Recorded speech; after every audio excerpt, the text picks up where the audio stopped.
Alhamdulillahirabbil alamin. Alhamdulillah ala ni'matil iman wal islam wal hidayah. Segala puji bagi Allah yang sudah memberikan nikmat iman, nikmat Islam, nikmat hidayah. Segala puji bagi Allah yang menguatkan kita pagi bisa ibadah, bisa belajar, bisa ada dalam lingkungan yang bisa menguatkan iman. Semua nikmat wa ma bikum min ni'matin faminallah. Nikmat apapun yang ada padamu dari Allah. Allahumma shalli ala sayyidina Muhammad wa ala alihi wa ashabihi ajma'in. Rasulullah sallallahu alaihi wasallam diutus ke bumi, innama bu'itstu li utammima makarimal akhlak. Sesungguhnya aku diutus hanyalah untuk menyempurnakan kemuliaan akhlak.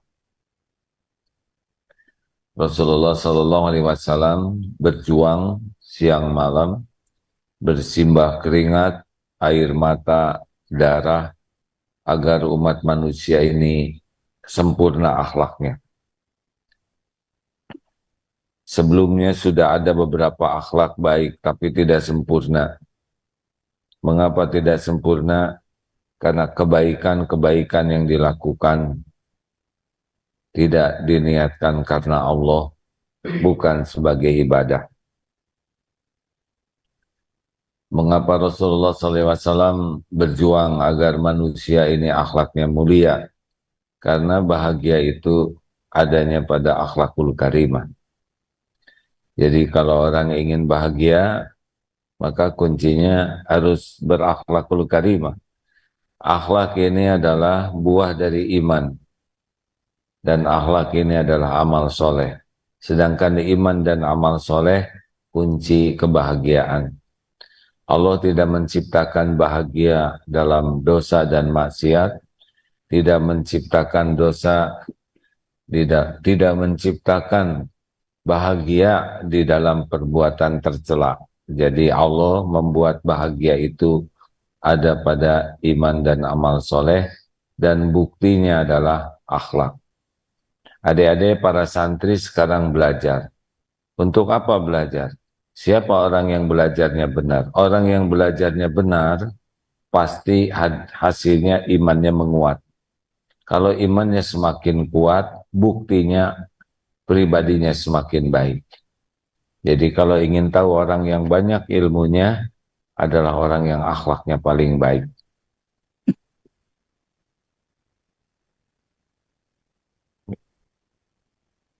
Jadi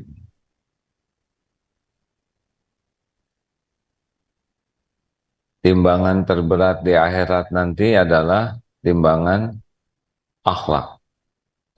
Sholat berat timbangannya, saum berat timbangannya, tapi yang terberat adalah timbangan akhlak.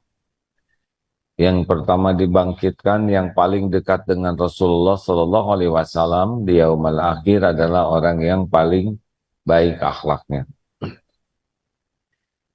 Oleh karena itu kita harus berusaha keras, bercita-cita, dan berusaha memiliki akhlakul karimah. Karena inilah yang akan membuat kita bahagia, mulia, dan selamat.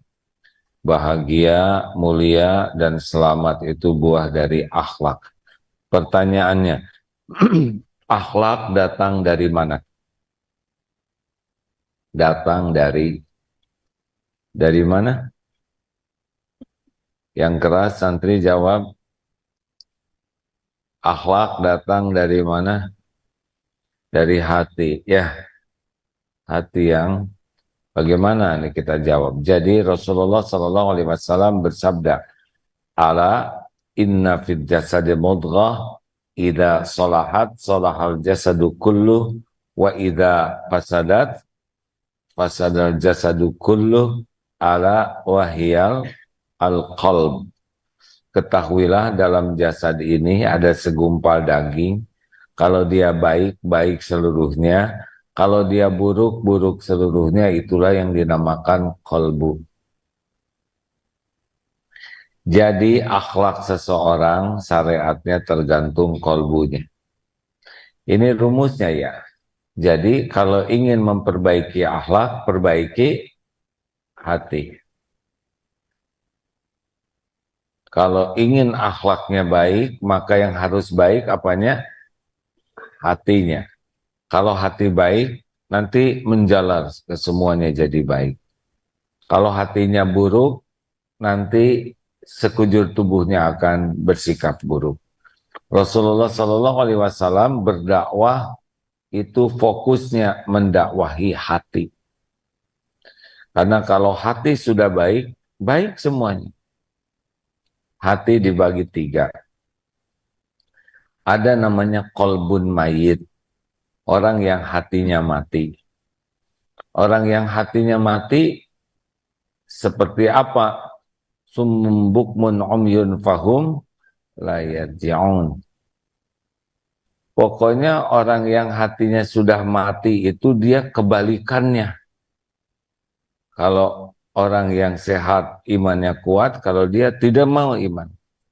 Kalau orang yang hatinya sehat cinta kepada kebenaran, dia menolak kebenaran, memusuhi kebenaran. Kalau orang yang hatinya sehat menuhankan Allah, dia punya Tuhan selain Allah. Pokoknya kebalikannya lah. Yang kedua adalah kolbun marid. Orang yang hatinya sakit. Orang yang hatinya sakit, dia punya iman,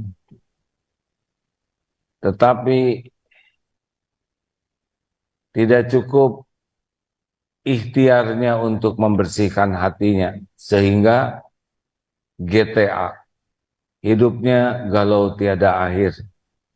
Ingat ke depan cemas, ingat yang lalu sedih, ingat sekarang capek. Ingat ke depan apa? Cemas. Ingat yang lalu sedih, kecewa, sakit hati. Sekarang dijalani capek. Itu ciri khas orang yang berpenyakit hati, jadi tidak pernah tenang hidupnya. Apakah orang yang berpenyakit hati, dia ilmunya banyak? Bisa ilmunya banyak.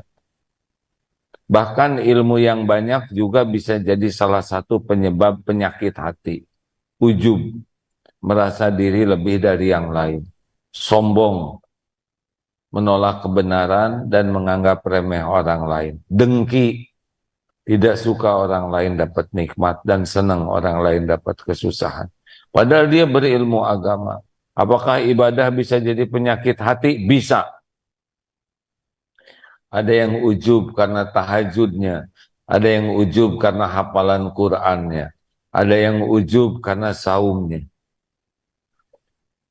Apa sebabnya orang punya ilmu agama dan ibadah tapi hatinya berpenyakit? Penyebabnya adalah tidak ikhlas dalam mencari ilmu dan tidak ikhlas dalam mengamalkan ilmunya. Jadi orang yang tidak ikhlas dimakan tipu daya setan sehingga jadi penyakit ilmu agama dan amal-amal. Jelas adik-adik? Kalau tidak ikhlas dalam belajar, walaupun dia lama belajar, tidak sampai seperti kirim paket salah alamat. Walaupun paketnya berharga, tidak akan sampai kepada yang dituju. Karena niat adalah alamat. Salah niat, salah dalilnya apa? Innamal a'malu binniyat. Jadi salah niat, salah alamat. Dan Allah tahu. Wa huwa alimum bidatis sudur. Ingat baik-baik ya, setan itu berusaha sekuat tenaga kita tidak belajar agama. Setan itu langkah pertama dan utamanya menghalang-halangi kita paham agama. Makanya malas belajar agama tuh. Dibuat malas. Lalu kalaupun belajar, maka digelincirkan niatnya. Niatnya hanya ingin duniawi, ingin dianggap pintar, ingin diakui sarjana agama, ingin diakui lulusan pesantren, ingin disebut LC, Ustadz, Kiai, Syekh, ajengan. Jadi dibelokkan niatnya. Niatnya jadi hanya ingin duniawi. Kalaupun ceramah yang dipikirkannya amplop, imbalan, hadiah, tidak ada nyari Allahnya. Dia akan ceramah juga, tapi tidak ada nilainya di sisi Allah karena yang dicari adalah balasan dari makhluk. Padahal rezeki Allah yang ngatur. Tidak usah dipikirkan apa yang Allah janjikan. Maksudnya tidak usah ragukan apa yang Allah janjikan. Fokus meluruskan niat, tapi tidak banyak orang yang sibuk dengan meluruskan niat. Kenapa? Karena setan mati-matian menggelincirkan niat kita. Karena orang yang tidak bisa diperdaya setan, salah satu diantaranya mukhlasin. Orang-orang yang sudah mendarah daging keikhlasannya. Baik, yang ketiga adalah kolbun salim. Suratnya Asy-Syu'ara ayat berapa? Yauma la yanfa'u malu wala banun illa man atallaha biqalbin salim. 8889. Jadi ingat, yauma la yanfa'u malu wala banun illa man atallaha biqalbin salim. Nah, inilah orang yang bahagia tuh yang hatinya selamat. Qalbun salim itu disebut hati selamat, disebut hati sehat. Sebetulnya salim itu lebih dari sehat. Fit kalau dalam bahasa fisik itu ya. Kalau orang sehat biasa, tapi fit itu ready to combat namanya. Orang yang hatinya fit itu sangat siap untuk bertarung dalam hidup ini. Jadi rekan-rekan sekalian, adik-adik, goal kita kalau ingin memiliki akhlakul karimah adalah punya kolbun salim. Hati yang sehat, hati yang selamat, hati yang bersih. Kolbun salim bersih dari apa? Selamat dari apa?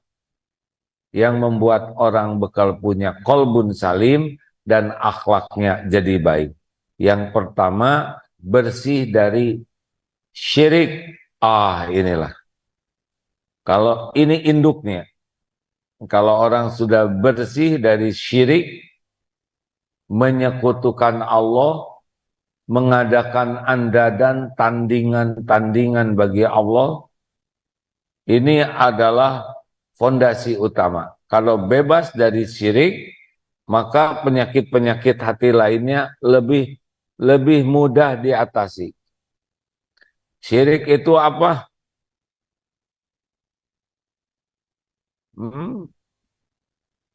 Ya, punya Tuhan lain selain Allah, punya tandingan-tandingan Allah di hatinya. Apa lawannya syirik? Tauhid. Tauhid itu adalah tidak beribadah, melaksanakan ibadah dalam bentuk mahdoh, ghair mahdoh, kecuali hanya untuk Allah. Nah, adik-adik, begini. Awalnya rusaknya hati adalah dari mengagung-agungkan kekaguman kepada selain Allah. Ini nih awalnya nih, ya. Kalau orang sudah kagum kepada harta, lalu mengagung-agungkan harta, jadilah dia lambat laun menuhankan harta. Jadi hamba harta nanti. Ingat ya, awalnya dari kekaguman dan mengagung-agungkan. Kalau orang sudah kagum kepada gelar dan mengagung-agungkan gelar, seakan-akan dengan harta, dengan gelar, dia akan mulia, akan bahagia, akan selamat, maka dia akan menjadi hamba gelar. Dia sangat bangga dengan gelarnya dan sangat kecewa, sedih kalau gelarnya tidak disebut. Kalau orang mengagung-agungkan jabatan, seakan-akan kalau punya jabatan ini hebat, punya jabatan ini keren, mulia, maka dia akan jadi hamba jabatan. Wih, kasakusuk luar biasa. Padahal harta, gelar, pangkat, jabatan, popularitas, penampilan, semua hanya casing, bungkus. Semua adalah ujian. Ingat baik-baik ya dek, bukan tanda kemuliaan. Apakah jadi presiden langsung mulia? Tidak sama sekali.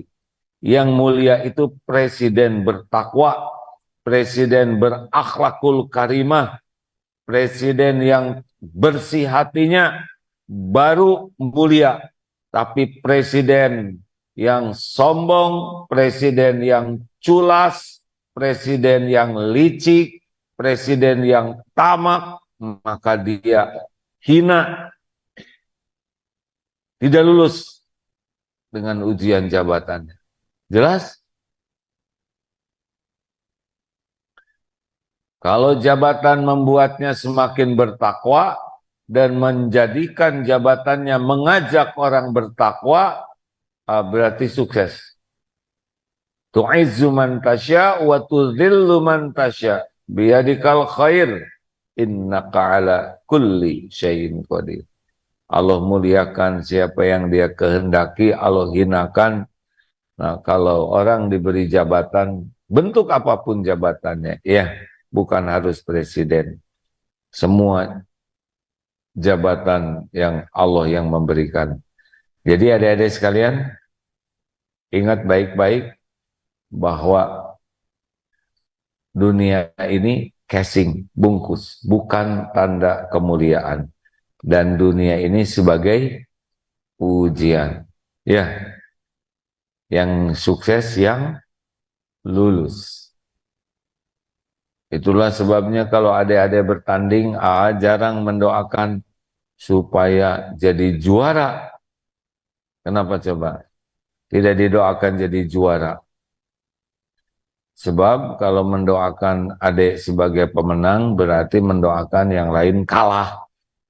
Kecuali kalau juaranya semuanya. Padahal yang lain boleh jadi lebih soleh dari adik. Nah, yang kedua, tidak ada nilainya juara kalau jadi sombong, jadi ria, jadi ujub. Apa artinya juara tapi hati kita jadi kotor? Jelas? Jelas tidak? Bisa kotor hati tidak kalau jadi juara? Wah, kalau gitu saya tidak mau juara. Tunggu dulu. Di dalam Islam, ihris ala ma wasta'in billah. Bersemangatlah, all out lah dengan apa-apa yang bermanfaat bagimu. Kalau kita jadi ranking 1 bermanfaat, kita ilmunya jadi banyak, kita bisa membantu orang lain, kita bisa berdakwah dengan prestasi, ayo berprestasilah. Jadi jangan karena saya takut ria. Dengar ya, orang meninggalkan tahajud karena takut ria. Justru itu orang yang mencari penilaian makhluk. Ria, ujub, takabur itu di hati. Maka jangan meninggalkan amal karena takut kotor hati. Tapi bersihkan hatinya. Mengerti tidak, Dek? Jangan meninggalkan amal karena takut kotor hati. Karena yang diubah itu bukan amalnya, tapi hatinya. Wah, saya nggak tahajud takut riya. Justru dia meninggalkan tahajud karena orang. Harusnya tetap tahajud. Hatinya yang diupayakan ikhlas. Tapi saya terbersit ada riyanya. Tobat. Jangan sampai baru 2 rakaat teman-teman pada lihat mending tidur. Ini salah. Lagi saum, teman nanya, kamu saumnya? Saya jadi riya. Terus buka. Sedekah 100.000 ketahuan oleh teman, saya jadi ria, ambil lagi uangnya, masukkan yang 1.000. Ini sibuk dengan penilaian makhluk. Kalau merasa masih ada ria, maka tobat. Berlindung ke Allah supaya tidak ria. Allahumma inna na'udzubika min an nusyrika bika syai'an na'lamu wa nastagfiruka lima la na'lam. Ya Allah, saya berlindung, kami berlindung kepadamu dari menyekutukan Engkau dengan apa-apa yang kami tahu dan mohon ampun dari apa-apa yang kami tidak tahu. Suka baca doa itu enggak? Harus itu, ya. Allahumma inni a'udzubika min an usyrika bika syai'an a'lamu wa astaghfiruka lima la a'lam. Ya Allah, saya berlindung kepadamu dari menyekutukan Engkau dengan apa-apa yang tidak tahu, yang tahu ya, dan mohon ampun dari apa-apa yang kami tidak tahu. Lalu sampai di mana tadi?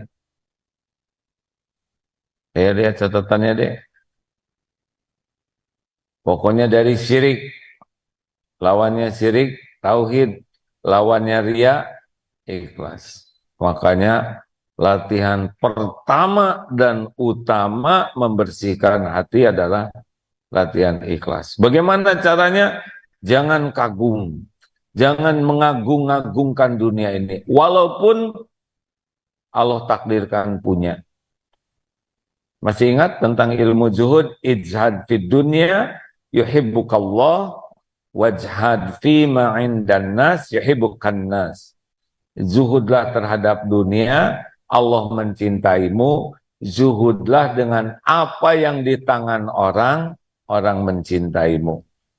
Zuhud itu diantaranya tidak ada kekaguman, tidak mengagung-agungkan duniawi, dan tidak lengket dunia ini di hati.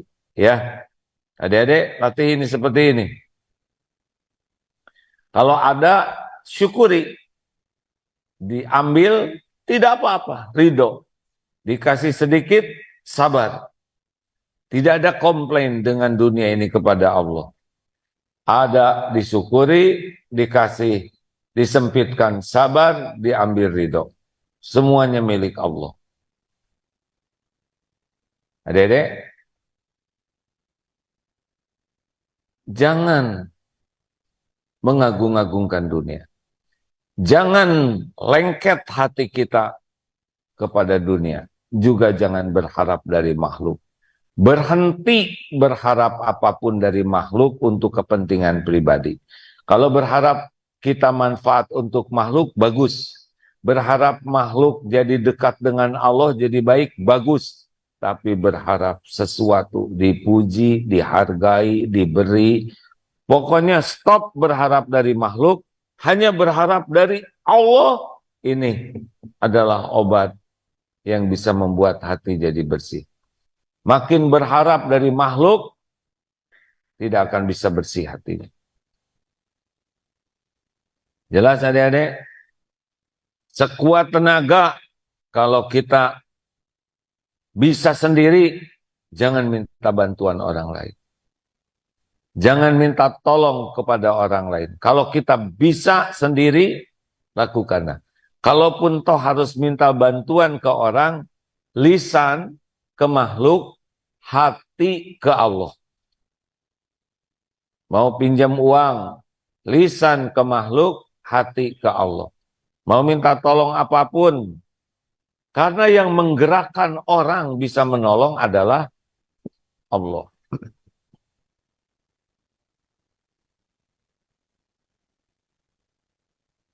Mungkin cuci muka baik untuk yang mau cuci muka lah. Masalahnya yang ngantuk itu tidak merasa ngantuk ya.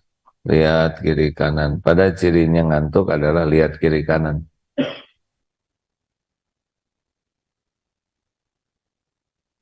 Enak, tidak dimarah ya.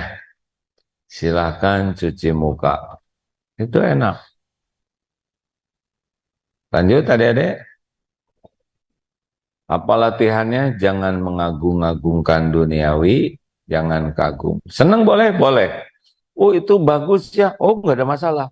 Oh ini keren ya, ini manfaat, nggak ada masalah ya. Karena memang manusia menyukai keindahan. Tapi tidak boleh menjadi merasa mulia dengan duniawi itu. Jangan mengasosiasikan, dengar ini penting adik-adik. Jangan mengasosiasikan kesuksesan orang dengan duniawi. Wah, itu kuliahnya S4 misalkan. Ada S4? SD, SMP, SMA. Oh, berarti. Wah, itu punya rumah megah. Wah, itu punya harta melimpah. Wah, itu terkenal. Jangan, jangan, jangan. Itu bukan tanda kesuksesan. Itu tanda beratnya ujian. Tapi bukan meremehkan, ya hanya tidak kagum aja. Kalau adik-adik bisa begini, nyaman. Beneran. Enggak usah kita memaksakan diri ingin seperti yang orang lain punya. Tapi kita usahakan jadi orang yang benar-benar mensyukuri apa yang ada. Qanaah. Nanti ada tuh. Kalau Allah, kita tidak banyak keinginan tentang duniawi. Boleh punya, tapi tidak boleh diperbudak keinginan. Dan kita selalu mensyukuri yang ada. La in syakartum, la azidannakum. Bersyukur, Allah tambah nikmat. Ada yang berkata begini, kalau kita qanaah, puas dengan yang ada, gimana kita bisa maju? Rasulullah SAW orang yang paling qanaah dan paling sukses. Para sahabat itu orang yang qanaah, tapi dapat yang terbaik dari hidup. Justru qanaah itulah yang disukai Allah. Dan Allah lah yang memberi kepada kita, walaupun tidak harus kita menginginkannya. Kalau itu manfaat, Allah kasih nanti. Ingin, tapi Allah tidak ngasih, dapat tidak? Jawab. Kita menginginkan sesuatu, tapi Allah tidak ngasih. Dapat tidak? Tidak bisa. Tidak ingin,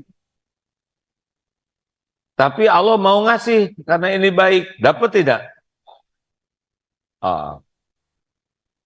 Boleh punya keinginan? Boleh, boleh.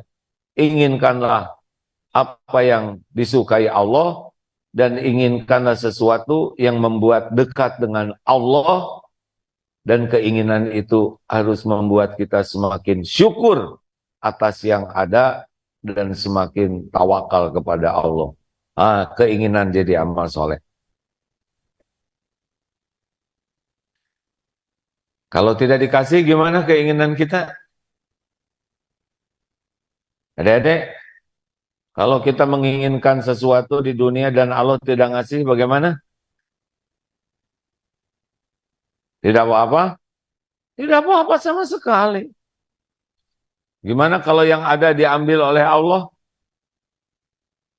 Ridho. Ridho. Bagaimana kalau kita disempitkan oleh Allah rezekinya? Sabar. Bagaimana kalau dibuka? Syukur. Bagaimana kalau diambil? Semuanya baik bagi kita. Dikasih, ditahan, diambil, sedikit, banyak. Baik. Baik.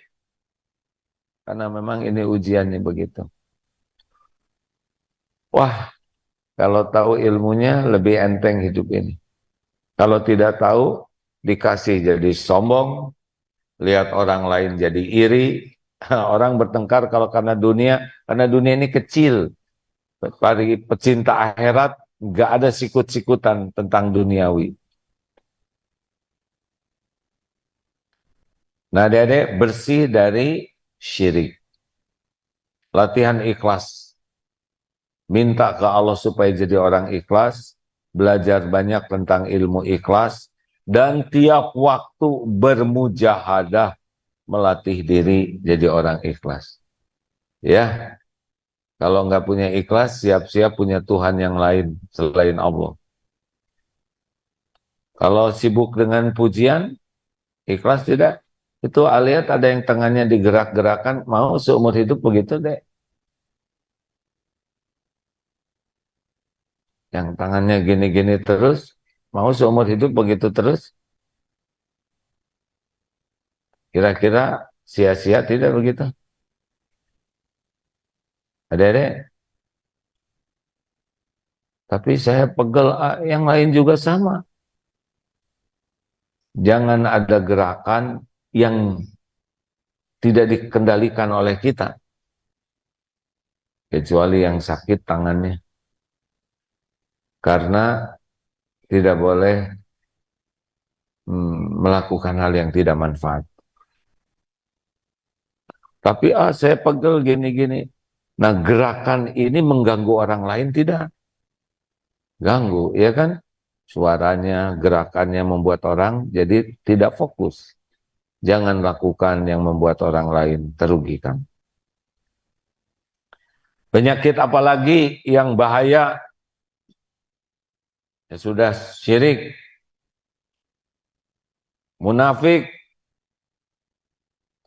Harus bersih dari sifat munafik.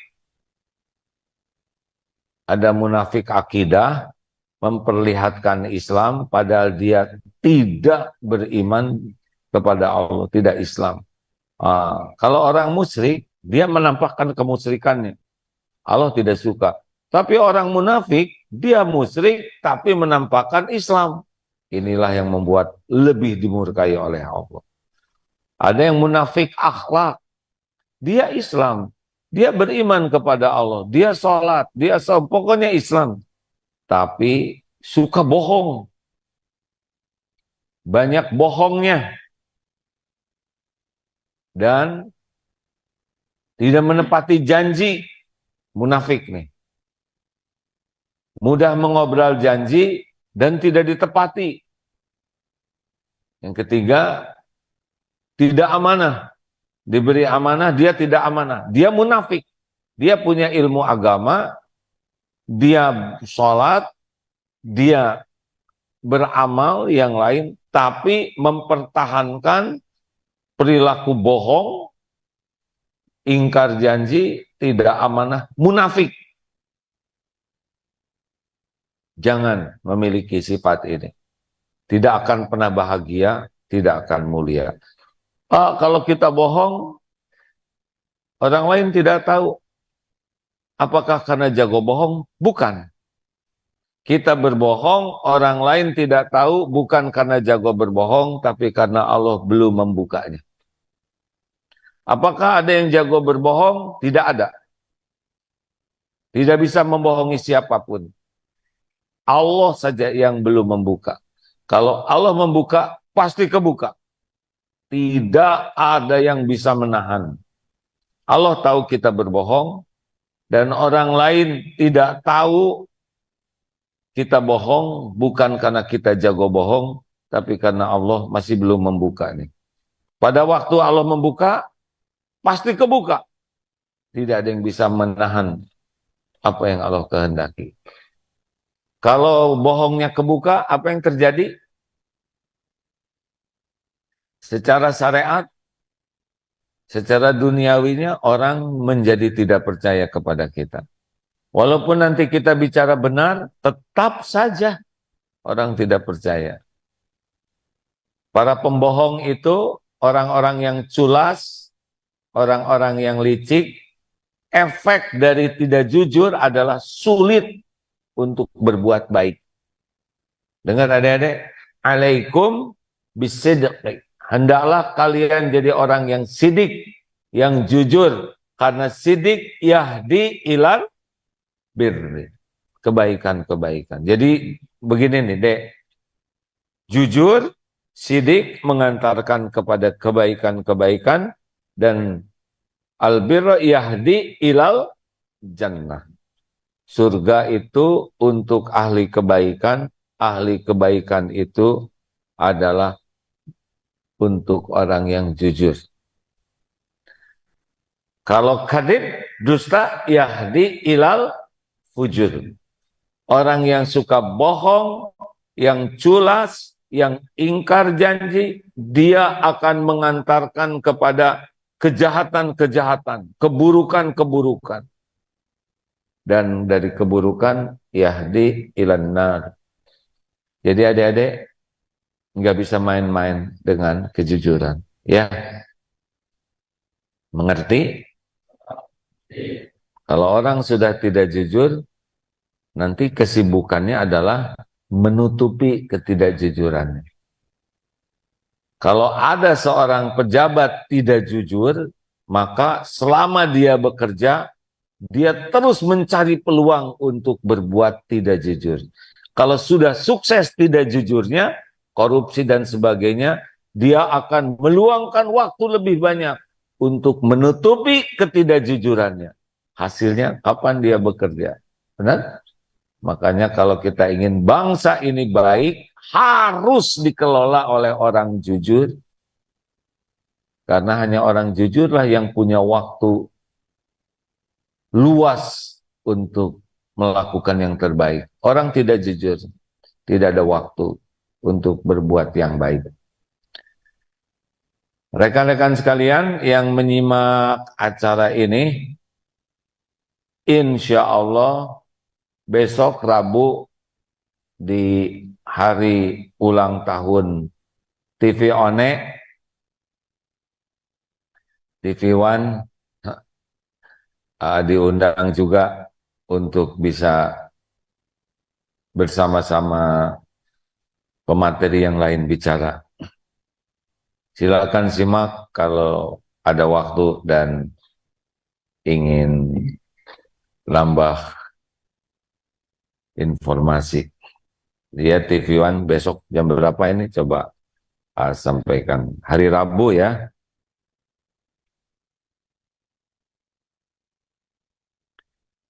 Nah, begitulah hadirin sekalian. Dua aja dulu, syirik, munafik. Sebetulnya ada simun takiu cidun. Apa? Syirik, munafik, simun takabur, simun taki dengki, ujub, cidun, cinta dunia. Ngarang deh, supaya agak unik aja. Penyakit hati namanya simun taki, cidun ya. Oh segitu-gitu amat lah. Kemarin Pak Anies Baswedan ikut sholat duhur di Masjid Darut Tauhid Jakarta. Sesudah itu beliau mendengarkan tausiah dan beliau pun berbincang-bincang tentang ya hikmah. Lalu acara makan dan berakhir sekitar jam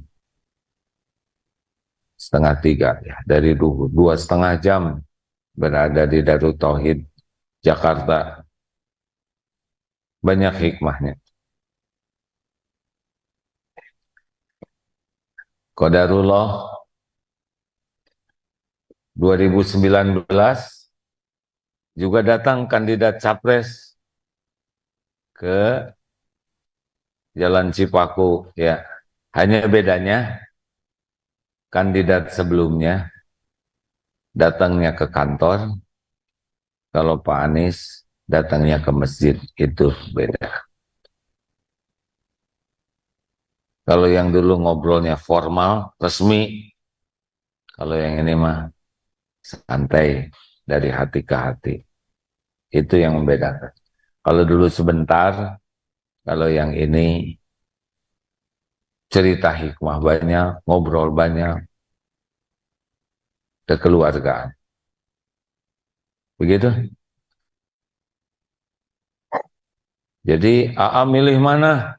Ayo maksa wae para wartawan. Itu pilihan saya pribadi. Kan udah dijelaskan. Untuk yang kali ini tidak menyebut nama. Gitulah. Tapi saya senang kalau kita punya pemimpin orang yang bertakwa, yang punya keimanan kuat, yang ibadahnya sungguh-sungguh, yang tidak silau kepada dunia, yang bisa mengendalikan amarah, pemaaf, dan selalu konsisten kepada kebaikan.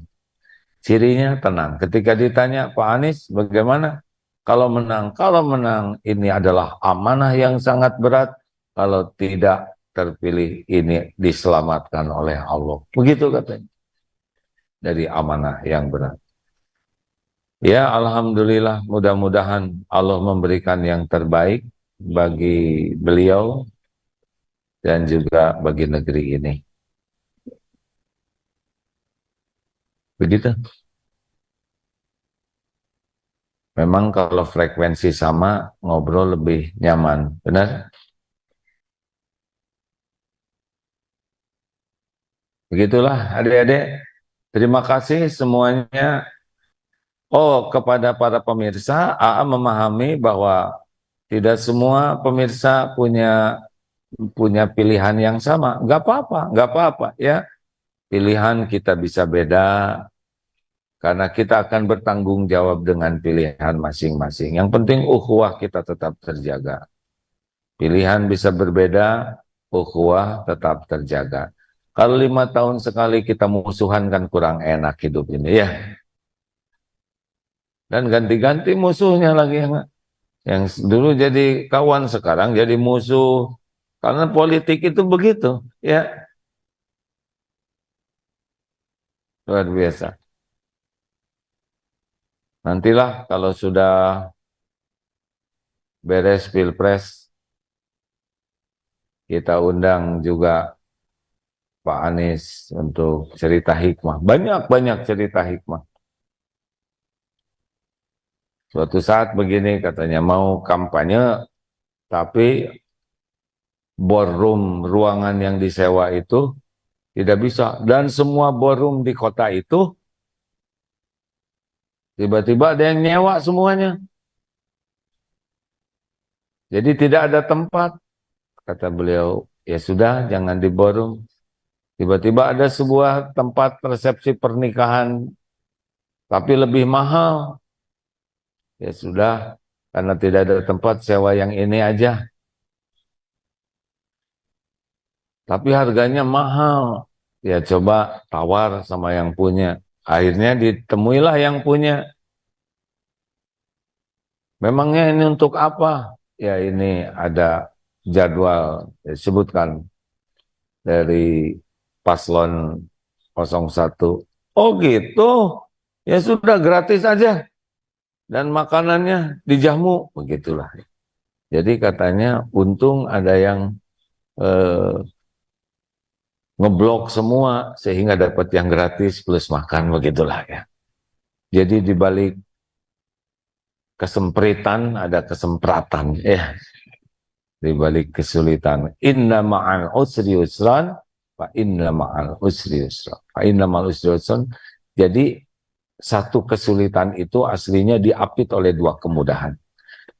Oh, sudah jam 5.50. Mohon maaf ini ya. Sampai jumpa bagi yang di daerah BSD, bagi yang akan ikut pengajian di Masjid Darul Islah, di sini MT Aisyah biasa, silakan hadir jam 9 pagi, 9 atau setengah 10 ya maaf. Teng itu ya, pasti dimulainya setengah 10 teng. Lalu sampai jumpa hari esok di TV One ya, malam hari. Insya Allah. Maaf, udah lama nggak ke TV ya, jadi ke TV, gitulah. Ada yang nanya, kalau Ramadan bagaimana? Ada ke TV lagi? Ada yang nawarkan di salah satu stasiun TV menjelang buka. Ya semua Allah yang ngatur. Nggak usah ingin. Ingin itu adalah ingin manfaat saja. Lewat jalan apa? Biar Allah yang menentukan. Terima kasih sahabat-sahabatku yang baik. Selamat berjuang memiliki akhlakul karimah dengan cara syariatnya membersihkan hati. Doa yang banyak dan bermujahadahlah untuk mengamalkan amalan pembersih hati. Kali ini belajarlah untuk berusaha ikhlas, tidak kagum kepada dunia, tidak lengket hatinya dengan dunia, dan tidak berharap dari makhluk, kecuali berharap dari Allah. Bersihkanlah hati dan jauhilah sifat munafik. Just the way you are. Apa artinya? Jangan munafik. Ya. Terima kasih. Subhanakallahumma bihamdik. Asyhadu alla ilaha illa ant. Astaghfiruka wa atubu ilaik. Assalamualaikum warahmatullahi wabarakatuh.